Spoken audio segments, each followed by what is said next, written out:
ಧರ್ಮಸ್ಥಳದ ವಿಚಾರದಲ್ಲಿ ನಿನ್ನೆ ಭಾರತೀಯ ಜನತಾ ಪಾರ್ಟಿ ನಮ್ಮ ಹೋರಾಟವನ್ನು ಈಗಾಗಲೇ ಘೋಷಣೆ ಮಾಡಿದ್ದೇವೆ. ಧರ್ಮ ರಕ್ಷಣೆಗಾಗಿ ಧರ್ಮ ಯುದ್ಧ.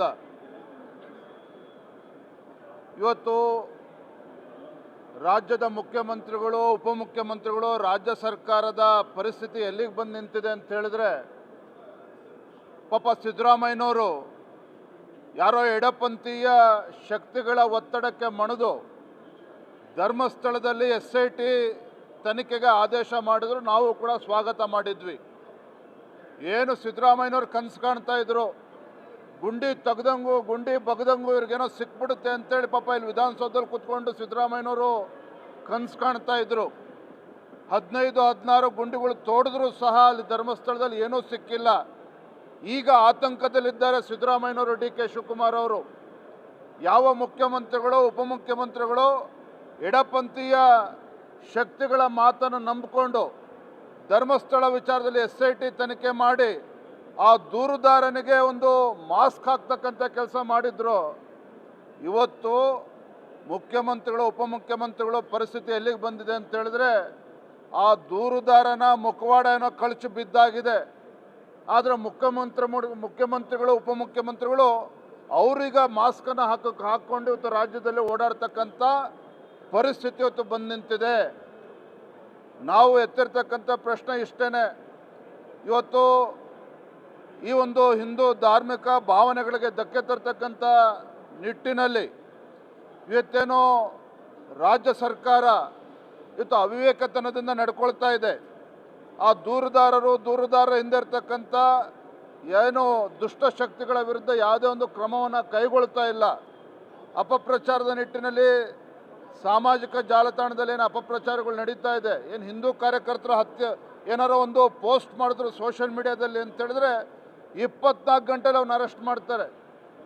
ಆದರೆ ಇವತ್ತು ಧರ್ಮಸ್ಥಳ ದೇವಸ್ಥಾನದ ವಿಚಾರದಲ್ಲಿ, ಧರ್ಮಸ್ಥಳದ ವಿಚಾರದಲ್ಲಿ 15-20 ದಿನದಿಂದ ಸರಾಗವಾಗಿ ಅಪಪ್ರಚಾರ ನಡೀತಾ ಇದ್ರು ಸಹ ಇವರ ವಿರುದ್ಧ ಯಾವುದೇ ಒಂದು ತನಿಖೆ ಇಲ್ಲ. ಹಾಗಾಗಿ ಇದ್ರ ವಿರುದ್ಧ ನಾವು ಭಾರತೀಯ ಜನತಾ ಪಾರ್ಟಿ ಹೋರಾಟವನ್ನು ಕೈಗೆತ್ತಿಕೊಂಡಿರ್ತಕ್ಕಂಥದ್ದು.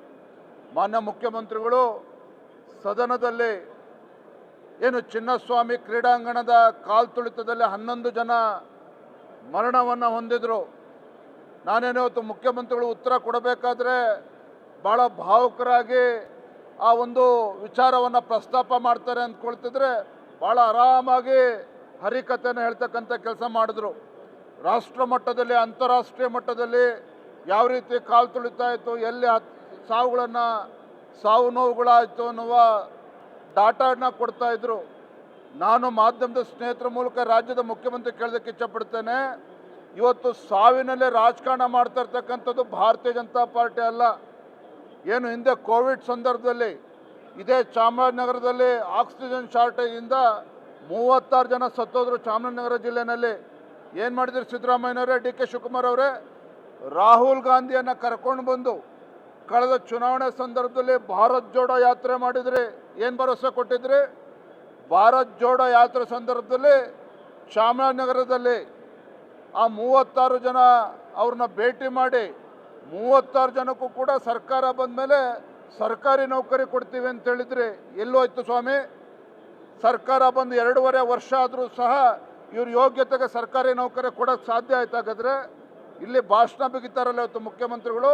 ಆ 36 ಜನಕ್ಕೆ ಇವತ್ತು ಕುಟುಂಬಗಳಿಗೆ ಸರ್ಕಾರಿ ನೌಕರಿ ಕೊಡೋದಕ್ಕೆ ಸಾಧ್ಯ ಆಗಿಲ್ಲ. ಹಾಗಾಗಿ ಆ ಸಾವಿನಲ್ಲೂ ಕೂಡ ರಾಜಕಾರಣ ಮಾಡಿರ್ತಕ್ಕಂಥದ್ದು ಭಾರತೀಯ ಜನತಾ ಪಾರ್ಟಿ ಅಲ್ಲ, ಕಾಂಗ್ರೆಸ್ ಪಕ್ಷದವರು. ಇವತ್ತು ನಮ್ಮ ಮೇಲೆ ಇವತ್ತು ಆರೋಪ ಮಾಡ್ತಾರೆ. ಇವತ್ತು ಚಿನ್ನಸ್ವಾಮಿ ಕಾಲು ತುಳಿತ ಪ್ರಕರಣ ಎಲ್ಲ ಹರಿಕತೆ ಹೇಳಿದ್ರಲ್ಲ ಮಾನ್ಯ ಮುಖ್ಯಮಂತ್ರಿಗಳು. ಇವತ್ತು ತಮ್ಮ ಹುಳುಕನ್ನು, ತಮ್ಮ ತಪ್ಪನ್ನು ಮುಚ್ಚಿ ಹಾಕಿಕೊಳ್ತಕ್ಕಂಥ ಸಲುವಾಗಿ ಅಮಾಯಕ ಪೊಲೀಸ್ ಅಧಿಕಾರಿ ಮೇಲೆ ನೀವು ಇವತ್ತು ಕ್ರಮವನ್ನು ಕೈಗೊಂಡ್ರಲ್ಲ, ಪೊಲೀಸ್ ಇಲಾಖೆಗೆ ಅಪಮಾನ ಮಾಡ್ತಕ್ಕಂಥ ಕೆಲಸ ಮಾಡಿದ್ರಲ್ಲ, ಅದಕ್ಕೆ ಉತ್ತರನ ಕೊಡಬೇಕಿತ್ತು ಮುಖ್ಯಮಂತ್ರಿಗಳು.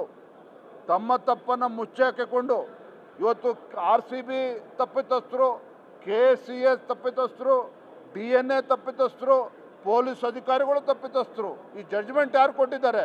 ಮುಖ್ಯಮಂತ್ರಿಗಳು ಕೊಟ್ಟಿದ್ದಾರೆ. ಆದರೆ ಈ ಎಂಟೈರ್ ಎಪಿಸೋಡ್ನಲ್ಲಿ ಯಾರಾದರೂ ಅಪರಾಧಿ ನಂಬರ್ 1 ಅಂತ ಹೇಳಿದ್ರೆ ಇವತ್ತು ಕೂಡ ಹೇಳ್ತಾ ಇದ್ದೇನೆ, ರಾಜ್ಯದ ಮುಖ್ಯಮಂತ್ರಿಗಳು ಅಪರಾಧಿ 1 ಇದರಲ್ಲಿ. ಡಿ ಕೆ ಶಿವಕುಮಾರ್ ಅವರು ಉಪಮುಖ್ಯಮಂತ್ರಿಗಳು ಅಪರಾಧಿ ನಂಬರ್ 2.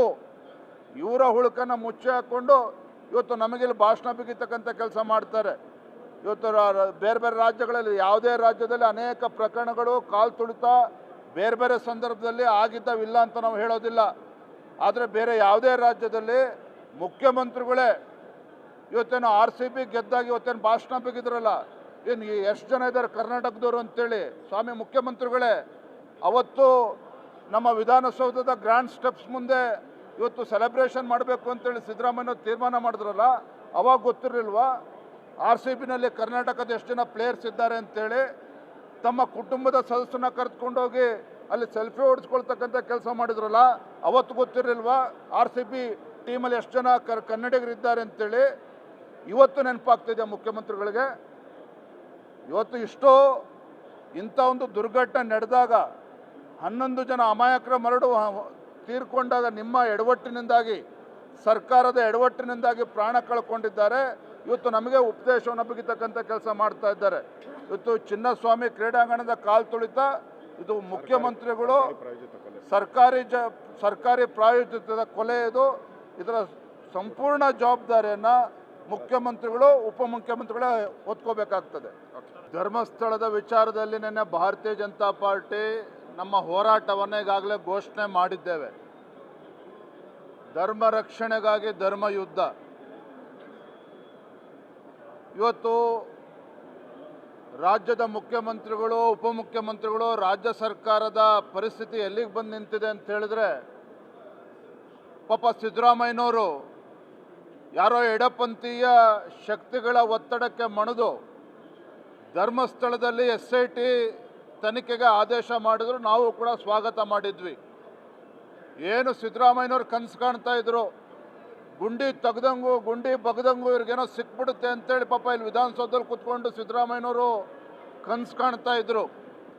15-16 ಗುಂಡಿಗಳು ತೋಡಿದ್ರು ಸಹ ಅಲ್ಲಿ ಧರ್ಮಸ್ಥಳದಲ್ಲಿ ಏನೂ ಸಿಕ್ಕಿಲ್ಲ. ಈಗ ಆತಂಕದಲ್ಲಿದ್ದಾರೆ ಸಿದ್ದರಾಮಯ್ಯನವರು, ಡಿ ಕೆ ಶಿವಕುಮಾರ್ ಅವರು. ಯಾವ ಮುಖ್ಯಮಂತ್ರಿಗಳು, ಉಪಮುಖ್ಯಮಂತ್ರಿಗಳು ಎಡಪಂಥೀಯ ಶಕ್ತಿಗಳ ಮಾತನ್ನು ನಂಬಿಕೊಂಡು ಧರ್ಮಸ್ಥಳ ವಿಚಾರದಲ್ಲಿ SIT ತನಿಖೆ ಮಾಡಿ ಆ ದೂರುದಾರನಿಗೆ ಒಂದು ಮಾಸ್ಕ್ ಹಾಕ್ತಕ್ಕಂಥ ಕೆಲಸ ಮಾಡಿದ್ರು. ಇವತ್ತು ಮುಖ್ಯಮಂತ್ರಿಗಳು, ಉಪಮುಖ್ಯಮಂತ್ರಿಗಳು ಪರಿಸ್ಥಿತಿ ಎಲ್ಲಿಗೆ ಬಂದಿದೆ ಅಂತ ಹೇಳಿದ್ರೆ, ಆ ದೂರುದಾರನ ಮುಖವಾಡ ಏನೋ ಕಳಚಿ ಬಿದ್ದಾಗಿದೆ. ಆದರೆ ಮುಖ್ಯಮಂತ್ರಿಗಳು, ಉಪಮುಖ್ಯಮಂತ್ರಿಗಳು ಅವರೀಗ ಮಾಸ್ಕನ್ನು ಹಾಕ್ಕೊಂಡು ಇವತ್ತು ರಾಜ್ಯದಲ್ಲಿ ಓಡಾಡ್ತಕ್ಕಂಥ ಪರಿಸ್ಥಿತಿ ಇವತ್ತು ಬಂದು ನಿಂತಿದೆ. ನಾವು ಎತ್ತಿರ್ತಕ್ಕಂಥ ಪ್ರಶ್ನೆ ಇಷ್ಟೇ. ಇವತ್ತು ಈ ಒಂದು ಹಿಂದೂ ಧಾರ್ಮಿಕ ಭಾವನೆಗಳಿಗೆ ಧಕ್ಕೆ ತರ್ತಕ್ಕಂಥ ನಿಟ್ಟಿನಲ್ಲಿ ಇವತ್ತೇನೋ ರಾಜ್ಯ ಸರ್ಕಾರ ಇವತ್ತು ಅವಿವೇಕತನದಿಂದ ನಡ್ಕೊಳ್ತಾ ಇದೆ. ಆ ದೂರುದಾರ ಹಿಂದೆ ಇರ್ತಕ್ಕಂಥ ಏನು ದುಷ್ಟಶಕ್ತಿಗಳ ವಿರುದ್ಧ ಯಾವುದೇ ಒಂದು ಕ್ರಮವನ್ನು ಕೈಗೊಳ್ತಾ ಇಲ್ಲ. ಅಪಪ್ರಚಾರದ ನಿಟ್ಟಿನಲ್ಲಿ ಸಾಮಾಜಿಕ ಜಾಲತಾಣದಲ್ಲಿ ಏನು ಅಪಪ್ರಚಾರಗಳು ನಡೀತಾ ಇದೆ, ಏನು ಹಿಂದೂ ಕಾರ್ಯಕರ್ತರ ಹತ್ಯೆ ಏನಾರೋ ಒಂದು ಪೋಸ್ಟ್ ಮಾಡಿದ್ರು ಸೋಷಿಯಲ್ ಮೀಡಿಯಾದಲ್ಲಿ ಅಂತ ಹೇಳಿದ್ರೆ 24 ಗಂಟೆಲಿ ಅವನ್ನ ಅರೆಸ್ಟ್ ಮಾಡ್ತಾರೆ. ಆದರೆ ಇವತ್ತು ಧರ್ಮಸ್ಥಳದ ವಿಚಾರದಲ್ಲಿ 15-20 ದಿನದಿಂದ ಸರಾಗವಾಗಿ ಅಪಪ್ರಚಾರ ನಡೀತಾ ಇದ್ರು ಸಹ ಇವರ ವಿರುದ್ಧ ಯಾವುದೇ ಒಂದು ತನಿಖೆ ಇಲ್ಲ. ಹಾಗಾಗಿ ಇದರ ವಿರುದ್ಧ ನಾವು ಭಾರತೀಯ ಜನತಾ ಪಾರ್ಟಿ ಹೋರಾಟವನ್ನು ಕೈಗೆತ್ತಿಕೊಂಡಿರ್ತಕ್ಕಂಥದ್ದು. ಮಾನ್ಯ ಮುಖ್ಯಮಂತ್ರಿಗಳು ಸದನದಲ್ಲಿ ಏನು ಚಿನ್ನಸ್ವಾಮಿ ಕ್ರೀಡಾಂಗಣದ ಕಾಲು ತುಳಿತದಲ್ಲಿ 11 ಜನ ಮರಣವನ್ನು ಹೊಂದಿದ್ರು. ನಾನೇನು ಇವತ್ತು ಮುಖ್ಯಮಂತ್ರಿಗಳು ಉತ್ತರ ಕೊಡಬೇಕಾದ್ರೆ ಭಾಳ ಭಾವುಕರಾಗಿ ಆ ಒಂದು ವಿಚಾರವನ್ನು ಪ್ರಸ್ತಾಪ ಮಾಡ್ತಾರೆ ಅಂದ್ಕೊಳ್ತಿದ್ರೆ ಭಾಳ ಆರಾಮಾಗಿ ಹರಿಕತೆಯನ್ನು ಹೇಳ್ತಕ್ಕಂಥ ಕೆಲಸ ಮಾಡಿದ್ರು. ರಾಷ್ಟ್ರ ಮಟ್ಟದಲ್ಲಿ, ಅಂತಾರಾಷ್ಟ್ರೀಯ ಮಟ್ಟದಲ್ಲಿ ಯಾವ ರೀತಿ ಕಾಲು ತುಳಿತಾ ಇತ್ತು, ಎಲ್ಲಿ ಸಾವು ನೋವುಗಳಾಯಿತು ಅನ್ನುವ ಡಾಟಾನ ಕೊಡ್ತಾಯಿದ್ರು. ನಾನು ಮಾಧ್ಯಮದ ಸ್ನೇಹಿತರ ಮೂಲಕ ರಾಜ್ಯದ ಮುಖ್ಯಮಂತ್ರಿ ಕೇಳೋದಕ್ಕೆ ಇಚ್ಛಪಡ್ತೇನೆ, ಇವತ್ತು ಸಾವಿನಲ್ಲೇ ರಾಜಕಾರಣ ಮಾಡ್ತಾ ಇರ್ತಕ್ಕಂಥದ್ದು ಭಾರತೀಯ ಜನತಾ ಪಾರ್ಟಿ ಅಲ್ಲ. ಏನು ಹಿಂದೆ ಕೋವಿಡ್ ಸಂದರ್ಭದಲ್ಲಿ ಇದೇ ಚಾಮರಾಜನಗರದಲ್ಲಿ ಆಕ್ಸಿಜನ್ ಶಾರ್ಟೇಜಿಂದ 36 ಜನ ಸತ್ತೋದ್ರು ಚಾಮರಾಜನಗರ ಜಿಲ್ಲೆಯಲ್ಲಿ.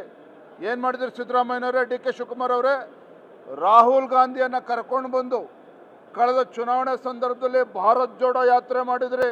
ಏನು ಭರವಸೆ ಕೊಟ್ಟಿದ್ರಿ? ಭಾರತ್ ಜೋಡೋ ಯಾತ್ರೆ ಸಂದರ್ಭದಲ್ಲಿ ಚಾಮರಾಜನಗರದಲ್ಲಿ ಆ 36 ಜನ ಅವ್ರನ್ನ ಭೇಟಿ ಮಾಡಿ 36 ಜನಕ್ಕೂ ಕೂಡ ಸರ್ಕಾರ ಬಂದ ಮೇಲೆ ಸರ್ಕಾರಿ ನೌಕರಿ ಕೊಡ್ತೀವಿ ಅಂತ ಹೇಳಿದ್ರಿ. ಎಲ್ಲೋಯ್ತು ಸ್ವಾಮಿ? ಸರ್ಕಾರ ಬಂದು 2.5 ವರ್ಷ ಆದರೂ ಸಹ ಇವ್ರ ಯೋಗ್ಯತೆಗೆ ಸರ್ಕಾರಿ ನೌಕರಿ ಕೊಡೋಕ್ಕೆ ಸಾಧ್ಯ ಆಯ್ತಾಗಾದ್ರೆ? ಇಲ್ಲಿ ಭಾಷಣ ಬಿಗಿತಾರಲ್ಲ ಇವತ್ತು ಮುಖ್ಯಮಂತ್ರಿಗಳು. ಆ 36 ಜನಕ್ಕೆ ಇವತ್ತು ಕುಟುಂಬಗಳಿಗೆ ಸರ್ಕಾರಿ ನೌಕರಿ ಕೊಡೋದಕ್ಕೆ ಸಾಧ್ಯ ಆಗಿಲ್ಲ. ಹಾಗಾಗಿ ಆ ಸಾವಿನಲ್ಲೂ ಕೂಡ ರಾಜಕಾರಣ ಮಾಡಿರ್ತಕ್ಕಂಥದ್ದು ಭಾರತೀಯ ಜನತಾ ಪಾರ್ಟಿ ಅಲ್ಲ, ಕಾಂಗ್ರೆಸ್ ಪಕ್ಷದವರು ಇವತ್ತು ನಮ್ಮ ಮೇಲೆ ಇವತ್ತು ಆರೋಪ ಮಾಡ್ತಾರೆ. ಇವತ್ತು ಚಿನ್ನಸ್ವಾಮಿ ಕಾಲು ತುಳಿತ ಪ್ರಕರಣ ಎಲ್ಲ ಹರಿಕತೆ ಹೇಳಿದ್ರಲ್ಲ ಮಾನ್ಯ ಮುಖ್ಯಮಂತ್ರಿಗಳು. ಇವತ್ತು ತಮ್ಮ ಹುಳುಕನ್ನು, ತಮ್ಮ ತಪ್ಪನ್ನು ಮುಚ್ಚಿ ಹಾಕಿಕೊಳ್ತಕ್ಕಂಥ ಸಲುವಾಗಿ ಅಮಾಯಕ ಪೊಲೀಸ್ ಅಧಿಕಾರಿ ಮೇಲೆ ನೀವು ಇವತ್ತು ಕ್ರಮವನ್ನು ಕೈಗೊಂಡ್ರಲ್ಲ, ಪೊಲೀಸ್ ಇಲಾಖೆಗೆ ಅಪಮಾನ ಮಾಡ್ತಕ್ಕಂಥ ಕೆಲಸ ಮಾಡಿದ್ರಲ್ಲ, ಅದಕ್ಕೆ ಉತ್ತರನ ಕೊಡಬೇಕಿತ್ತು ಮುಖ್ಯಮಂತ್ರಿಗಳು. ತಮ್ಮ ತಪ್ಪನ್ನು ಮುಚ್ಚಿ ಹಾಕಿಕೊಂಡು ಇವತ್ತು RCB ತಪ್ಪಿತಸ್ಥರು, KCS ತಪ್ಪಿತಸ್ಥರು, DNA ತಪ್ಪಿತಸ್ಥರು, ಪೊಲೀಸ್ ಅಧಿಕಾರಿಗಳು ತಪ್ಪಿತಸ್ಥರು. ಈ ಜಡ್ಜ್ಮೆಂಟ್ ಯಾರು ಕೊಟ್ಟಿದ್ದಾರೆ? ಮುಖ್ಯಮಂತ್ರಿಗಳು ಕೊಟ್ಟಿದ್ದಾರೆ.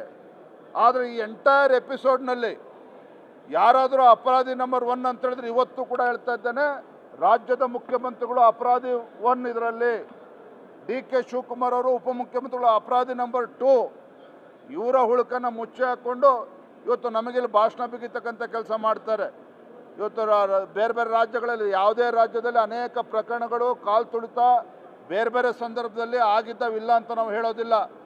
ಆದರೆ ಬೇರೆ ಯಾವುದೇ ರಾಜ್ಯದಲ್ಲಿ ಮುಖ್ಯಮಂತ್ರಿಗಳೇ ಇವತ್ತೇನು RCB ಗೆದ್ದಾಗ ಇವತ್ತೇನು ಭಾಷಣ ಬಿಗಿದ್ರಲ್ಲ, ಏನು ಎಷ್ಟು ಜನ ಇದ್ದಾರೆ ಕರ್ನಾಟಕದವರು ಅಂತೇಳಿ. ಸ್ವಾಮಿ ಮುಖ್ಯಮಂತ್ರಿಗಳೇ, ಅವತ್ತು ನಮ್ಮ ವಿಧಾನಸೌಧದ ಗ್ರ್ಯಾಂಡ್ ಸ್ಟೆಪ್ಸ್ ಮುಂದೆ ಇವತ್ತು ಸೆಲೆಬ್ರೇಷನ್ ಮಾಡಬೇಕು ಅಂತೇಳಿ ಸಿದ್ದರಾಮಯ್ಯ ತೀರ್ಮಾನ ಮಾಡಿದ್ರಲ್ಲ, ಅವಾಗ ಗೊತ್ತಿರಲಿಲ್ವಾ RCBನಲ್ಲಿ ಕರ್ನಾಟಕದ ಎಷ್ಟು ಜನ ಪ್ಲೇಯರ್ಸ್ ಇದ್ದಾರೆ ಅಂತೇಳಿ? ತಮ್ಮ ಕುಟುಂಬದ ಸದಸ್ಯನ ಕರೆದುಕೊಂಡೋಗಿ ಅಲ್ಲಿ ಸೆಲ್ಫಿ ಹೊಡೆಸ್ಕೊಳ್ತಕ್ಕಂಥ ಕೆಲಸ ಮಾಡಿದ್ರಲ್ಲ, ಅವತ್ತು ಗೊತ್ತಿರಲಿಲ್ವಾ RCB ಟೀಮಲ್ಲಿ ಎಷ್ಟು ಜನ ಕನ್ನಡಿಗರಿದ್ದಾರೆ ಅಂತೇಳಿ? ಇವತ್ತು ನೆನಪಾಗ್ತಿದೆ ಮುಖ್ಯಮಂತ್ರಿಗಳಿಗೆ. ಇವತ್ತು ಇಂಥ ಒಂದು ದುರ್ಘಟನೆ ನಡೆದಾಗ 11 ಜನ ಅಮಾಯಕರ ಮರಳು ತೀರ್ಕೊಂಡಾಗ ನಿಮ್ಮ ಎಡವಟ್ಟಿನಿಂದಾಗಿ, ಸರ್ಕಾರದ ಎಡವಟ್ಟಿನಿಂದಾಗಿ ಪ್ರಾಣ ಕಳ್ಕೊಂಡಿದ್ದಾರೆ. ಇವತ್ತು ನಮಗೆ ಉಪದೇಶವನ್ನು ಬಿಗಿತಕ್ಕಂಥ ಕೆಲಸ ಮಾಡ್ತಾ ಇದ್ದಾರೆ. ಇವತ್ತು ಚಿನ್ನಸ್ವಾಮಿ ಕ್ರೀಡಾಂಗಣದ ಕಾಲು ತುಳಿತ ಇದು ಮುಖ್ಯಮಂತ್ರಿಗಳು ಸರ್ಕಾರಿ ಪ್ರಾಯೋಜಿತದ ಕೊಲೆ. ಇದರ ಸಂಪೂರ್ಣ ಜವಾಬ್ದಾರಿಯನ್ನು ಮುಖ್ಯಮಂತ್ರಿಗಳು, ಉಪಮುಖ್ಯಮಂತ್ರಿಗಳೇ ಹೊತ್ಕೋಬೇಕಾಗ್ತದೆ.